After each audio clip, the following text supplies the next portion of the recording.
Hello everybody, in today's video I'm going to show you how to see which processes are using your bandwidth in Glasswire. Glasswire is a powerful network monitoring and firewall security tool for the Windows that allows you to visually track your internet activity in the real time. So in order to check the bandwidth by process using the usage tab, what you can do is you need to open to your Glasswire app, and in this interface of your Glasswire, you can go to this usage app. What you can do is go to this traffic monitor here and select to this usage tab here at the top of the dashboard. You can find all of the app. Inside the usage, you can click on the app to see the bandwidth by process. Simply click and you will now see the detailed list showing application name, example Chrome, download, upload, percentage of total bandwidth used. And you can also change the time filter top right over here. You can change it to the last 5 minutes, 24 hours, 3 hours, 30 days, and this helps you track both short-term spikes and long-term usage. You can also go to the graph for the real-time monitoring over here just beside the usage here. This shows your live network activity, and you see the moving lines that represent the upload and download traffic. And when you click on a spike, Glasswire shows which processes caused the spike, how much data was used, the remote IP address, the port number, the country of the server.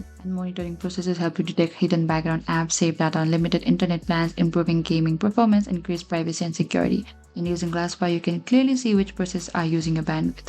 Thank you for watching this video. If you have any queries or confusion, please comment down and we will reach out to you very soon.